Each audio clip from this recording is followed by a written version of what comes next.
আসসালামু আলাইকুম। আপনারা যারা মাটিতে মানি প্লান্ট করতে যান তাদের জন্য মূলত এই ভিডিওটি। আপনারা অনেকেই জানেন না যে মাটিতে কিভাবে মানি প্লান্ট করতে হয়, বা করলেও দেখা যায় অনেকেরটা ভালো হয় না। তাদের জন্য আমি বলছি যে মাটিতে মানি প্লান্ট করা আসলে কোনো ব্যাপারই না। একটু যত্ন করলে সুন্দর মানি প্লান্ট তৈরি করা যায়। আপনারা এখানে দেখতে পাচ্ছেন আমার একটা সুন্দর মানি প্লান্ট তৈরি হয়েছে। এটা কিন্তু আমি মাটিতে করেছি। এটা প্রথমে কিছুদিন আমি পানিতে রেখেছিলাম কয়েকটা ডাল কেটে, তারপর সেটা শিকড় গজানোর পর সরাসরি আমি মাটিতে দিয়েছি। এই মাটিটা অবশ্য আমি 1 সপ্তাহ আগে প্রিপেয়ার করে রেখেছিলাম। সেটা জাস্ট তেমন কিছু না, মাটির সাথে আমি একটু ডিমের খোসাটা রোদে শুকিয়ে চুলার নিচে দিয়ে শুকিয়ে নিয়ে সেটা গুঁড়ো করে মিক্সড করে রেখেছিলাম, এবং সরাসরি মাটির সাথে মিক্সড করে রেখে মাটিটা দিয়েই আমি গাছগুলো লাগিয়েছি। তাতে আমার গাছটা কত সুন্দর হয়েছে আপনারা দেখতেই পাচ্ছেন। ঝাঁকড়ানো হয়েছে, দেখেন এই পাশটা সব দিকেই দেখবেন পাতাগুলো কি সুন্দর, এবং দুই সাইড দিয়ে কতগুলো ডাল বেরিয়েছে, দেখেন কতগুলো ডগা বেরিয়েছে। এখানেও অনেকগুলো 5টা 6টার মতো ডগা বেরিয়েছে।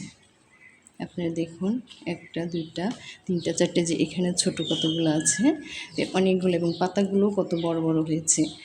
এগুলো আমি সেরকম কোনো যত্নই করি না। অনেকের যত্নের অভাবে হয়তো বা তাদের মানি প্লান্টগুলো হয় না। একটু যত্ন করলে সুন্দর মানি প্লান্ট হয়।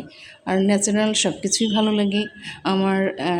ন্যাচারালের প্রতি আমার খুবই একটা শখ। ন্যাচারাল কোনো জিনিস আমার ঘরে থাকুক, সেটার জন্য আমার খুব শখ ছিল যে এরকম আমি একটা টি টেবিলে মানি প্লান্ট তৈরি করব। ইনশাল্লাহ সেটা হয়েছে। একটা ঝাঁকড়ানো সুন্দর টি টেবিলের জন্য আমি এটা প্রিপেয়ার করেছি, এবং হয়েছেও সেরকম সুন্দর। এটা মাঝে মধ্যে অবশ্য আমি যখন বৃষ্টি হতো, বৃষ্টির সময় একটু বাইরে রেখেছিলাম। বৃষ্টির পানিটা কিন্তু আমাদের এই গাছের জন্য কিন্তু খুবই ভালো। আর এটার পুষ্টি বলতে মাঝে মধ্যে আপনি একটু চা পাতার পানি দিতে পারেন। সেটা আমার একটা অন্য ভিডিওতে দেওয়া আছে, সেটা দেখে নেবেন কীভাবে পানিটা ইউজ করতে হবে, চা পাতা কতটুকু পরিমাণ নিয়ে দিতে হবে। বা চাল ধোয়া পানি অথবা ডাল ধোয়া পানিটাও পানির সাথে মিক্সড করে একটু প্রত্যেক সপ্তাহে একবার করে যদি আমরা অল্প পরিমাণে দিই গাছে, তাহলেও এই পাতাগুলো খুব সুন্দর বেশ বড় হয় এবং সবুজ, গাঢ় সবুজ হয়ে যায়। আর সবুজ সব কিছুই ভালো লাগে। আর আপনারা অনেকেই হয়তো বা জানেন না যে সবুজ গাছপালা চোখের জন্য কতটা ভালো, আমাদের চোখে কতটা ভালো রাখে। আমরা যদি একটানা 20 মিনিট সবুজ গাছপালার দিকে তাকিয়ে থাকি, তাহলে আমাদের চোখ অনেকাংশেই ভালো থাকে। আমাদের আজকের বাচ্চাদের চোখে দেখবেন অনেকেরই প্রবলেম, ম্যাক্সিমাম বাচ্চারা চশমা পরে, কিন্তু গ্রামের বাচ্চাদের কিন্তু এই কোনো প্রবলেম নাই। তো আমরা যদি একটু ইচ্ছে করে ঘরে মানি প্লান্ট রেখে বা সবুজের কোনো স্পর্শ রাখতে পারি, সবুজের ছোঁয়া রাখতে পারি, তাহলে ঘরের বিভিন্ন অ্যাঙ্গেলে যদি আমরা একটু রাখতে পারি, ডেকোরেশনের জন্য যেমন সুন্দর, দেখতে সুন্দর হয়, তেমন আপনার স্বাস্থ্যের জন্য ভালো। ছোটো থেকে বড় সবার জন্য, সবার চোখকে ভালো রাখে। সো এটার কথাই চিন্তা করে আমি মূলত আমার বাচ্চাদের যাতে চোখ ভালো থাকে, ওরা ঘুম থেকে উঠে সারাদিন যেন ঘরের 4 দেয়ালের মধ্যে যেহেতু থাকতে হয়, তো ওরা উঠে যেন যেখানে দিকে তাকায় যেন সবুজের একটু ছোঁয়া পায়, সবুজটা দেখতে পায়। এই সমস্যাটা যেন ওদের না হয় যে সবুজ নাই, ওদের চোখের প্রবলেম হচ্ছে। এই প্রবলেমটা থেকে মানে মুক্ত থাকার জন্যই বেসিক্যালি আমার করা। আর ডেকোরেশন তো আছেই, দেখতে তো মাশাআল্লাহ অনেক সুন্দর লাগে। যেই আসে সেই কিন্তু আমার বাসায় খুব প্রশংসা করে যে আমার মানি প্লান্টগুলো এত সুন্দর হয়েছে, আপু তুমি কীভাবে করেছো, আমার তো হয় না, এরকম কথা বলে। তো শুনে খুব ভালো লাগে। আপনারাও এভাবে করবেন, কিছুই না, জাস্ট 2-1 দিন পর পর পানি দেবেন। আর যদি প্রতিদিন পানি দিতে চান তাহলে অল্প অল্প পরিমাণে পানি দিতে হবে, 1 দিন পর পর দিলেই বেটার। আমি কিন্তু এই গাছগুলোতে 1 দিন পর পর পানি দিই। দেখেন আমার গাছটা কত সুন্দর হয়েছে। শুধু এখানেই নয়, আমি আরও কিছু গাছ মাটিতে দিয়েছি, সেগুলো আপনাদের দেখাচ্ছি। এখানে আরও একটি দেখতে পাচ্ছেন, এটাও আমার মাটিতে দেয়া। এটাও আমি এভাবেই মাটিটা প্রস্তুত করে দিয়েছি ডিমের খোসা সহ। তো এটাও দেখেন কত বড় হয়েছে, আমার এই গাছটা কত সুন্দর হয়েছে দেখেন। এটা জাস্ট 2 থেকে 3টা ডাল দিয়েছিলাম আমি, সেটা থেকে কত সুন্দর আমার গাছগুলো, কত সুন্দর সতেজ এবং কত সুন্দর হয়েছে। এবং এটার ইয়াটাও কত সুন্দর, দুটো ডাল বেরিয়েছে, অনেক লম্বা হয়ে গেছে, দেখতেও সুন্দর। এবং এখানে যত আমি অনেকগুলোই কিছু নতুন দিয়েছি এবং কিছু এগুলো বেশ আগে দিয়েছি। আর এখানে বেসিক্যালি হয়তো বা বলতে পারেন যে এতগুলো কেন দেওয়া হয়েছে আমার এই ডেস্কের উপর। আর আমার ইচ্ছে ছিল যে আমি পুরো ডেস্কটাই এভাবে ভরাবো সবুজ দিয়ে, যে একটা জায়গায় সবুজের পরিমাণটা অনেকটা দেখা যায়। আমি তো এর আগেও আমি বলেছি যে সবুজ চোখের জন্য খুব ভালো, সেজন্যই যে সবুজটা যেন একটু বেশি পরিমাণে সবসময় দেখা যায়, ঘরের একটা সাইডে রেখে দিলে আমাদের চোখ তো সবসময় সেদিকেই যায়। আমরা ঘরেই থাকি যেহেতু, সেহেতু ঘরের কোথাও যদি একটু সবুজের ছোঁয়া বেশি পরিমাণে রাখি তাহলে আমাদের সবার জন্যই ভালো, দেখতেও সুন্দর আর সব কিছুর জন্যই ভালো। প্রকৃতি ন্যাচারাল জিনিস, ন্যাচারালের উপর আসলে কোনো জিনিস হয় না।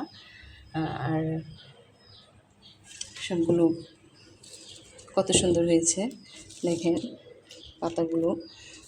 এগুলো আমি কিছু পানিতে দেওয়া আছে এখানে আমার, আর কিছু মাটিতে দেওয়া। মাটিতে দেওয়া থাকলে সেগুলো কিন্তু বেশি যত্ন না করলেও চলে, সেগুলো জাস্ট আপনি একটু রোদের আলো যেখানে পায়, মানে রোদের আলোটা যেখানে পায় সেই আলোর দিকে থাকলে পাতাগুলো বেশ চকচকে হয় এবং বেশ বড় হয়, পাতাগুলো বেশ পুষ্ট হয়, গাছটাও খুব হেলদি হয়। এখানে আরও একটা মাটিতে দিয়েছি, এটাও দেখেন কত সুন্দর হয়েছে। এটা আমার পানির ফিল্টারের উপর রেখেছি, আমার ফিল্টারকে যেমন সৌন্দর্য ভরপুর করেছে তেমন দেখতেও সুন্দর হয়েছে। এর ডাগাগুলো দেখেন কত সুন্দর হয়েছে, দুটো ডাল বেরিয়েছে, কত সুন্দর কিউট দুটা ডাল বেরিয়েছে। এবং আমার ফিল্টারটাকেও কি সুন্দর করেছে, যেমন আমার ঘরের সৌন্দর্য বৃদ্ধি পেয়েছে তেমনই সবুজের ছোঁয়ায় সব কিছু প্রকৃতি ঘরে থাকলে বেসিক্যালি অন্যরকম একটা ভালো লাগে, দেখতেও সুন্দর হয়। এটাও কিন্তু আমি মাটিতে দিয়েছি, এটা আপনারা দেখতে পাচ্ছেন যে এটা এটা একটা মাটির টবে দিয়েছি, কিন্তু এটার মধ্যে আমি এটা প্লাস্টিকের একটা কৌটা ইউজ করেছি, কারণ এটার ভিতর বড় আকারে কোনো কিছু ঢুকানো যায় না, তার কারণে আমি এটা মাটিতে দিয়েছি। এটাও আমি কিছুদিন বাইরে রেখেছিলাম, কিছু বৃষ্টির পানি পেয়েছিল। বৃষ্টির সিজনে বেসিক্যালি আমি একটু চেষ্টা করি যখন আমি নতুন শুরু করি কোনো একটা গাছ, সেটা যদি বৃষ্টি পাই তখন আমি বৃষ্টির সময় বৃষ্টিতে রেখে দিই, বা মাঝে মধ্যে এটার সাথে অবশ্য আমি একটা কথা বলতে ভুলে গেছি, যে ডিমের খোসাটা যে গুঁড়ো করে রেখেছিলাম সেটাতে আমার বেশ কাজ হয়েছে। ডিমের খোসা প্লাস বৃষ্টি পানি এই দুটোতেই কিন্তু আমি আর কিছুই এগুলোতে প্রয়োগ করি নাই, কোনো সার না, কোনো ভার্মি কম্পোস্ট বা অন্য কোনো সার, আমি সেগুলো কোনো সার ইউজ করি না। অথচ দেখেন আমার মানি প্ল্যান্টগুলো কত সুন্দর, ডালপালাগুলো কত লম্বা লম্বা, পাতাগুলো কত ফ্রেশ সতেজ। এগুলো জাস্ট মাঝে মধ্যে আমি কী করি, এরকম করে একটু পাতাগুলো ধুয়ে দিই, ধুয়ে দিলে দেখা যায় যে পাতাগুলোতে ধুলো পড়ে তো সেটা একটু চকচকে দেখা যায়। আর মানি প্ল্যান্ট রোদে দেবেন না, রোদে রাখলে এটা পাতাগুলো কেমন হলুদ হয়ে যায় এবং অনেকটা পাতা মরেও যায়, গাছের সেরকম কালারটাই নষ্ট হয়ে যায়, গাছও সেরকম বৃদ্ধি হয় না। তো এটা ঘরের গাছ, মূলত ঘরেই ভালো হয়, শুধু জাস্ট একটু যত্ন নিতে হয়। আমরা কিন্তু অনেক সময় অনেকটাই সময় নষ্ট করে ফেলি, বাট একটু সময় ব্যয় করে যদি আমরা এই গাছগুলোকে একটু যত্ন করি, আমাদের ঘর যেমন সুন্দর হয় তেমনই আমাদের পরিবেশও সুন্দর থাকে, আমাদের সব কিছুর জন্য, স্বাস্থ্যের জন্য ভালো থাকে, সব দিকেই ভালো থাকে।